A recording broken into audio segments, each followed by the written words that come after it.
국가재정전략회의가 열렸습니다. 국가재정전략회의는 내년도 예산안과 중장기 재정운용 방향을 결정하는 정부 최고 수준의 재정전략회의입니다. 대통령을 비롯해 경제부총리와 관계부처 장관, 대통령실 참모 등이 참석해 국가재정의 큰 방향을 논의합니다. 이 대통령은 이번 회의에서 2027년 예산안이 우리 정부가 처음부터 설계하는 예산이다라고 의미를 부여했습니다. 특히 미래 대응 투자와 인공지능 산업 육성, 청년 지원을 중심으로 한 재정운용 방향을 제시했습니다. 자, 그렇다면 오늘 회의 핵심 내용과 의미, 취재 기자와 함께 자세히 친절하게 살펴보겠습니다.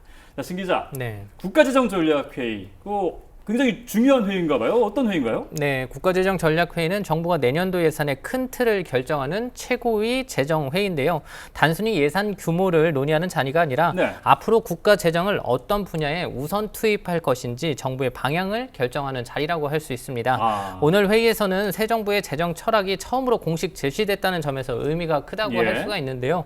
이 대통령도 모두 발언에서 2027년 예산안은 편성 단계부터 오롯이 우리 정부가 처음으로 그려내는 예산이라고 강조했습니다. 특히 대체불가 대한민국을 뒷받침할 예산을 만들겠다고 밝혔습니다. 그렇군요.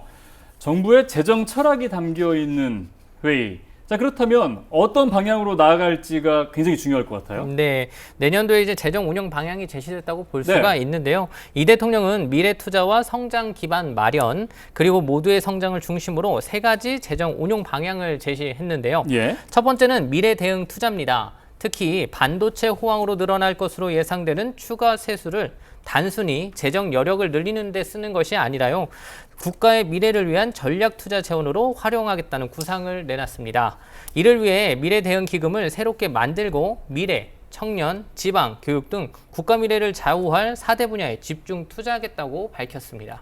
네, 또 이 대통령은 AI 혁명이 촉발한 반도체 호황으로 전례 없는 추가 세수가 예상된다고 설명을 했는데요. 지금이 세계 AI 패권 경쟁의 골든 타임인 만큼 미래를 위한 투자에 과감히 나서야 한다, 이렇게 강조했습니다. 네, 자, 정부의 철학이 담겨 있는 재정 운용, 그리고 이 방향에 대해서 지금 소개를 해주었는데, 그렇다면 또 계획이 중요하지 않을까요? 네, 이재명 대통령이 재정의 큰 방향을 제시했다면 박홍근 기획예산처 장관은 이를 뒷받침할 구체적인 재정 계획을 설명을 했습니다.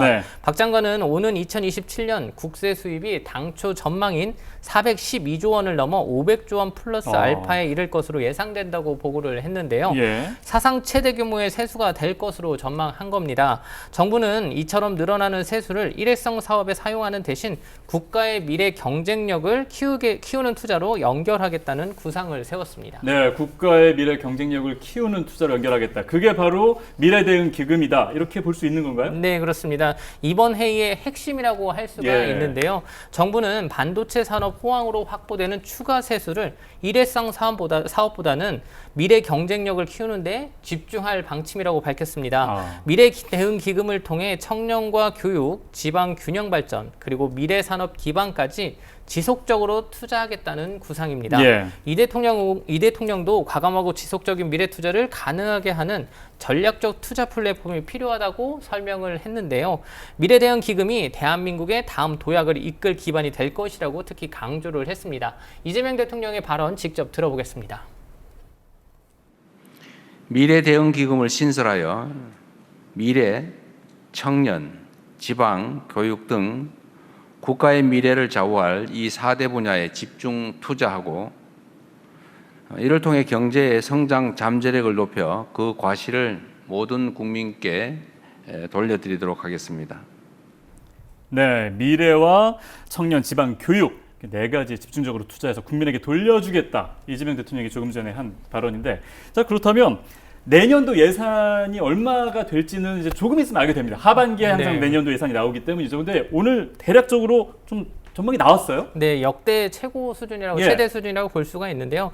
박홍근 기획예산처 장관은 2027년도 총 지출을 2026년 본 예산 대비 10% 늘어난 800조 원 플러스 알파 규모로 편성을 하겠다고 밝혔습니다. 정부는 늘어난 세수와 함께 지출 구조 조정을 병행해 미래 투자를 위한 재정 여력도 확보한다는 계획을 세웠습니다. 그렇군요. 지금 2026년 우리가 10% 올라간 금액 정확하게는 이제 하반기에 나올 텐데 이것들을 어디에 이제 투자한다는 건가요? 네, 미래 산업에 대한 투자 계획을 좀 밝혔는데요. 네. 두 번째 핵심은 이제 3대 메가 프로젝트라고 할 수가 있습니다. 정부는 반도체, 피지컬 AI 데이터 센터를 국가 성장의 핵심 축으로 육성하겠다고 밝혔는데요. 네. 이를 위해 기업 투자 일정에 맞춰 정부가 행정과 재정을 집중 지원하겠다는 계획입니다.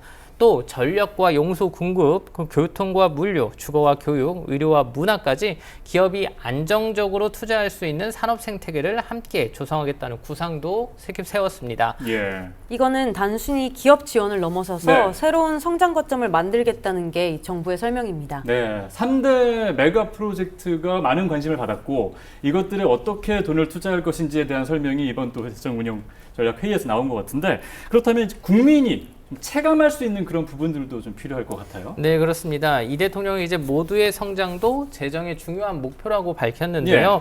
사회에 첫 발을 내딛는 청년들에게 일자리부터 주거, 자산 형성까지 생애 주기 전반을 지원하기로 했고요.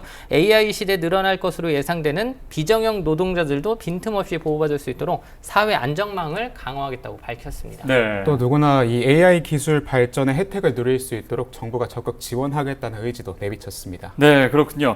자, 그렇다면 국가재정전략회의 오늘 열린 회의가 어떤 의미가 있다고 볼 수 있을까요? 네, 이번 국가재정전략회의는 내년도 예산의 규모를 논의하는 데 그치지 않고 네. 앞으로 국가재정을 어디에 어떻게 투입할 것인지 새 정부의 재정 철학을 제시했다는 데 의미가 있습니다. 예. 특히 반도체 호황으로 확보될 추가 세수를 미래 산업과 국민 생활에 필요한 분야에 어떻게 투자할지 방향을 분명히 했는데요.